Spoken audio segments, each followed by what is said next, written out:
Et bonjour à tous, c'est Masterclass et regardez tous les pilotes potentiels pour l'écurie de l'année prochaine. Verstappen nous a contactés, il souhaiterait éventuellement nous rejoindre.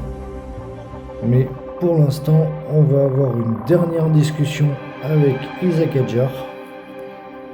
Et puis pourquoi pas une line-up Hadjar, Verstappen la saison prochaine. Ça serait magnifique, ça serait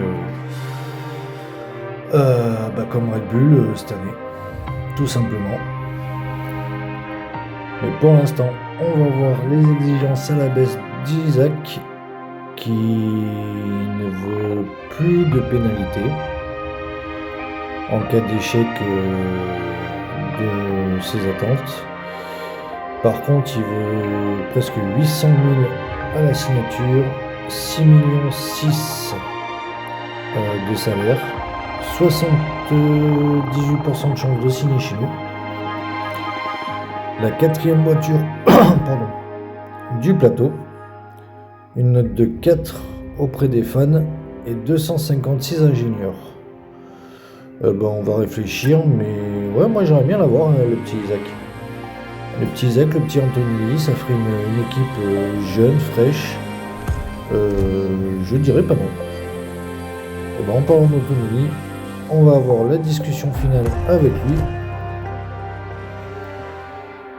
Et puis, on va voir. On va sûrement proposer des contrats. Mais je pense me séparer de mon duo de pilotes. Pas parce que j'aime pas ces pilotes. Au contraire, ils ont montré plein de belles choses. Ils ont évolué. Ils ont pu rapporter des belles victoires à l'équipe. Mais je pense qu'il faut passer un cap. Aller chercher de meilleurs pilotes. Pour essayer d'aller chercher les titres pilote et constructeur dès la saison prochaine.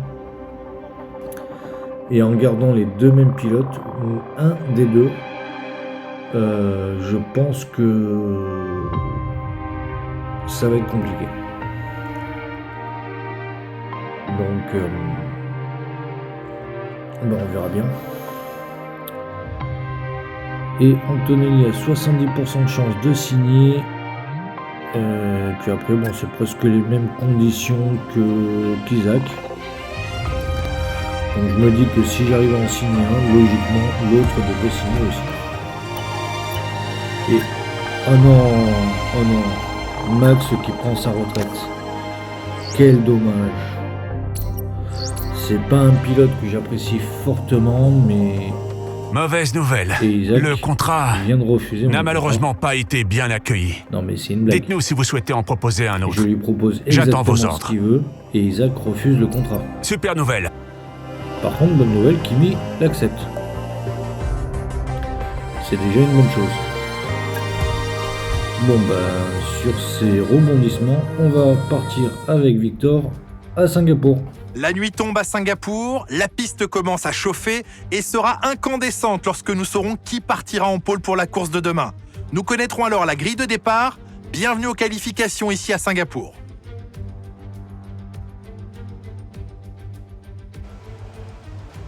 Et bien évidemment, l'objectif des qualifs, ça serait idéalement le top 5. Et d'ailleurs, on est parti. On va essayer de...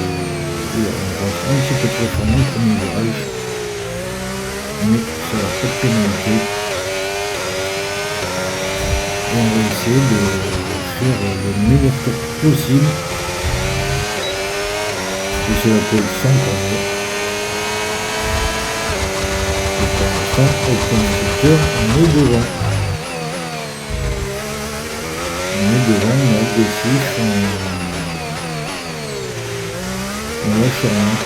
Maintenant on a le secteur un petit peu plus lent pour la voiture. Il va falloir tenir le choc. J'ai découvert ça pour ne plus avoir le meilleur temps potentiel, mais être pour l'instant 4 ou 5. On serait dans notre objectif déjà. mais c'est vrai qu'une place un petit peu plus haute serait pas dégueulasse. Enfin, on va voir la fin du tour. On arrive dans le secteur qui a été modifié depuis 2022-2024. Dernier virage. Et sur la ligne, je crois que ça fait 5e. Et oui. Marina Bay a brièvement accueilli un Grand Prix dans les années 60 et 70, mais la ville-jardin est revenue définitivement au calendrier en 2008. Après quelques années d'absence, c'est un vrai plaisir de retrouver le Grand Prix de Singapour. Et voici notre circuit, long de 4 km 940, avec des possibilités de dépassement dès le premier virage, mais aussi dans le virage 14 au bout de l'esplanade et dans le virage 16 depuis la modification du tracé en 2023. C'est un circuit éprouvant pour les freins, mais aussi pour les pilotes, en raison de la chaleur et de l'humidité. Jetons un œil à la grille de départ à quelques instants du Grand Prix. Charles Leclerc part en pole position à l'issue d'une très belle performance lors des qualifications d'hier, avec Lando Norris qui lui emboîte le pas. Regardons maintenant le reste de la grille. Verstappen, Martins, Fernando Alonso et Hülkenberg, Piastri, Hamilton, Gasly et Pepe Marti, Russell, Sainz, Yuki Tsunoda et Stroll, Bortoleto, Antonelli, Esteban Ocon et Oliverman, Adjar, Colapinto, Lawson et Alexander Albon occupent la dernière place sur la grille. L'extinction des feux ne devrait plus tarder, il est donc temps de nous diriger vers la piste. On va partir de top 5, on va partir 4e. Donc on est très bien placé pour aller jouer éventuellement un podium et même prendre la première place dès le début de la course. Contrairement au pilote qui manquait, on partira en première phase, pendant que les autres vont partir en deuxième. Les prévisions météo sont bonnes pour l'instant, aucun risque de pluie à signaler. Mais on va essayer d'aller le plus loin possible. Et puis pourquoi pas profiter d'une situation de course pour la mettre à notre avantage. Allez, on va venir se positionner sur la grille de départ et rendez-vous au premier virage.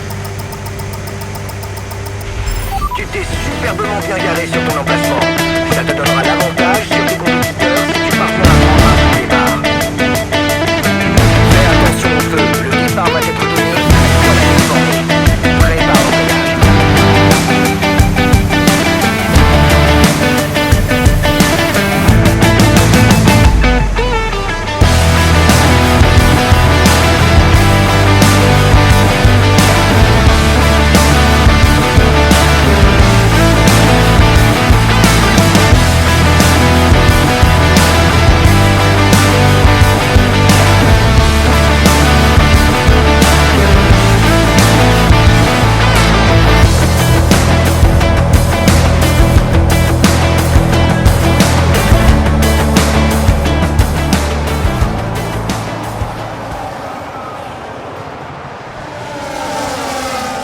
Et c'est parti, et quel départ magnifique! En partant 4e, j'arrive à m'incruster et à prendre la tête de la course dès le premier virage. Je ne pouvais pas mieux rêver comme départ en fait. Faire un saut de la 4e à la première place, c'était juste ce qu'il fallait faire. C'était juste l'objectif et puis maintenant tenir, essayer de creuser l'écart. Et puis aller le plus loin possible sans trop cramer les pneus, sans faire de dégâts sur la voiture et rentrer au bon moment sans faire le tour de moins ou de plus pour avoir vraiment une stratégie idéale pour aller ramener le maximum de points possible. En même temps, la page est parfaite. On est vraiment bien dans la course, bien concentré. on commence à creuser l'écart avec Lando.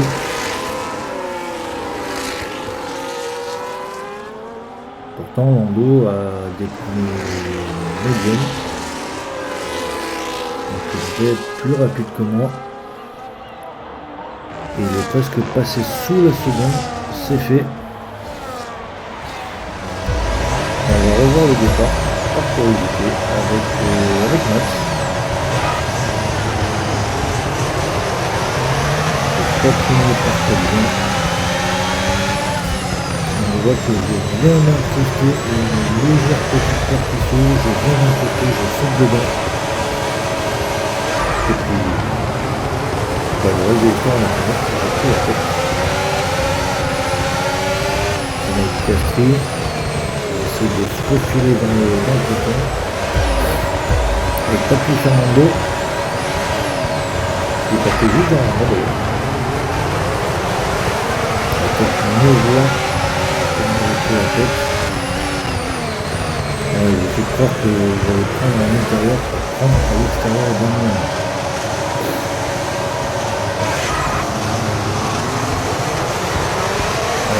Lewis qui est parti 8ème, qui est resté dans le numéro de stand. Avec Pepe Marty qui a fait une excellente qualif et qui part très 10ème. Pour une fois qu'on avait deux pilotes dans le top 10, c'était pas mal. Allez, 4ème tour justement avec Pepe Alonso qui est 6ème, qui tient bien sa place. Il n'est pas très loin de Verstappen, il n'est pas trop distancé. Il pourrait faire un bon résultat ici. C'est un circuit qu'il apprécie bien d'ailleurs. Parmi les grosses chaleurs qu'il peut y avoir. On voit énormément de pilotes sortir des voitures à la limite de l'évanouissement. Mais non, il est propre, même il revient petit à petit sur Max. Au début du tour, il avait 1 seconde 2, 1 seconde 4 de retard, je crois. Il n'est plus qu'à 7 dixièmes. Donc je pense qu'il commence à avoir un bon rythme et il prend petit à petit de l'avance.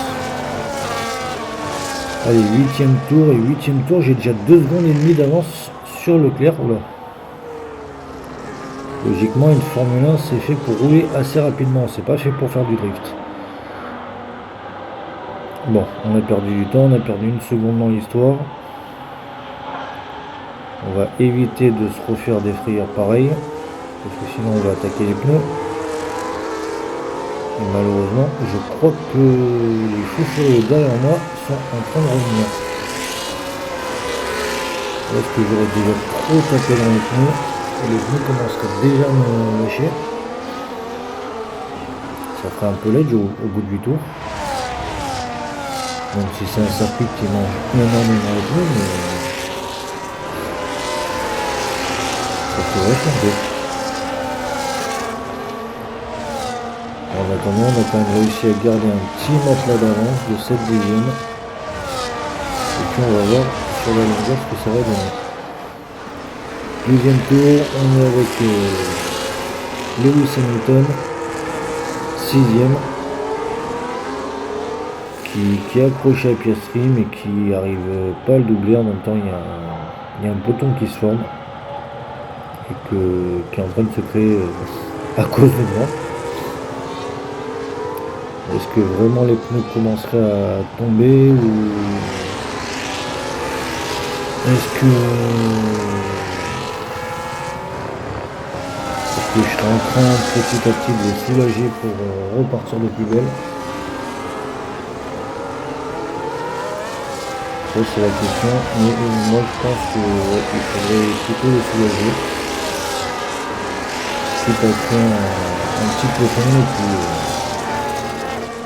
et puis repartir en ayant un second souffle. Et là je serai un petit peu plus tranquille. Et 16ème tour. toujours avec les pneus médiums, avec les pneus noirs, pardon. Donc, ils tiennent quand même le choc. Hein.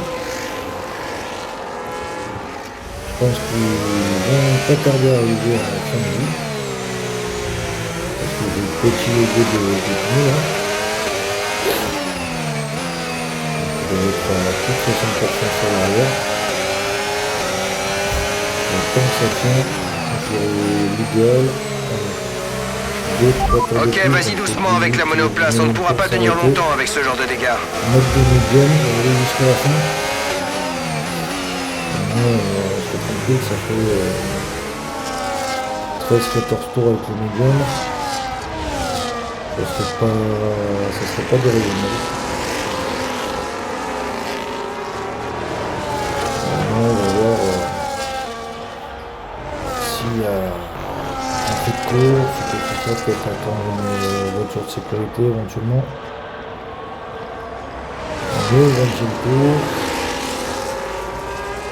Et c'est Pépé Marty qui est 12e. Et par contre moi j'ai chuté. Je suis 18e. Donc j'ai dû m'arrêter. Mais j'ai peut-être pas dû m'arrêter au bon moment. Peut-être que je suis sur un seul arrêt pendant que les autres pilotes sont sur 2 arrêts.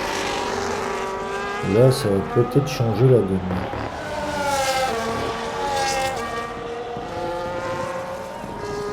On va bien voir. En attendant, Pépé Marty qui est bien, hein, il est 12e, il rattrape Russell, il rattrape Tsunoda, Newton. Il y a un petit peloton devant lui qui est en train de se fermer, il est bien. Bon, l'idéal ça serait qu'il soit dans les points, mais la course c'est pas fini, il reste 10 tours. Donc voilà, et on est au 26e tour. Et je suis 13e. Et je suis toujours en plein milieu. Voilà.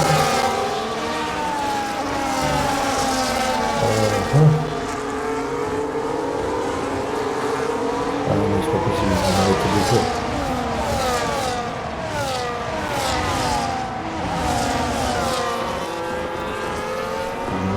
Je peux pas avoir mettre 2 fois dans le train sans mettre un autre train différent.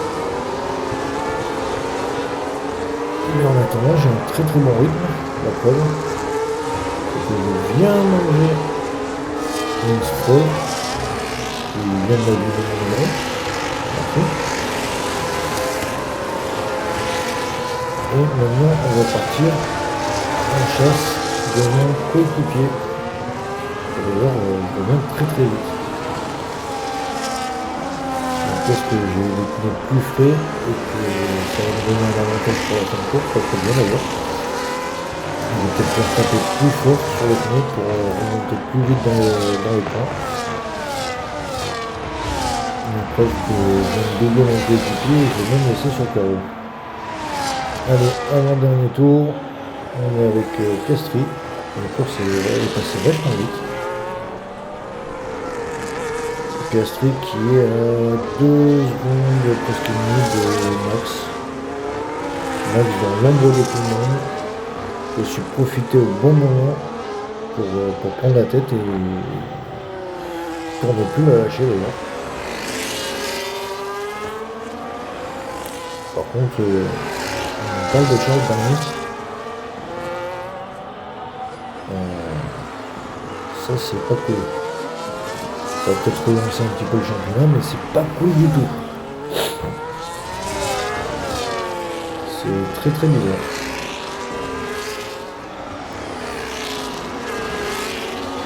Bon. On va entamer le dernier tour. On vient de voir Max passer. Et c'est parti, dernier tour avec le leader Max Verstappen. Il tient un bon rythme, on sait très bien qu'il ne lâchera pas, même si c'est dans le tour, même s'il a 25 secondes d'avance. Il va vouloir attaquer jusqu'au bout.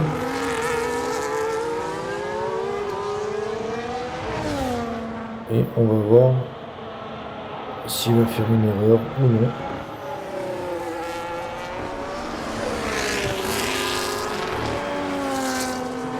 pour l'instant, il est plutôt propre.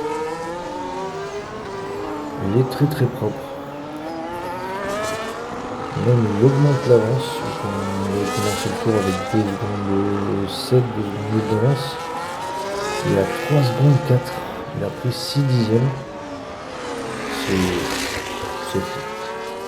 C'est franchement fou. Il est fou ce mec.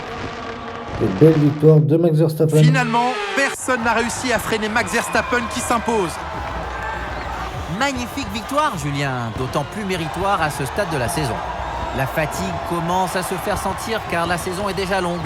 Il ne reste plus beaucoup de courses à disputer, mais c'est en gardant ce niveau de performance qu'on peut espérer un dénouement heureux en fin de saison.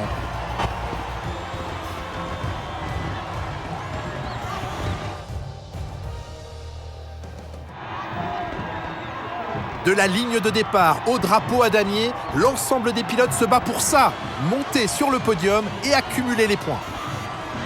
L'un des plus grands pilotes de l'histoire grimpe encore sur la plus haute marche du podium. Il s'agit de Max Verstappen.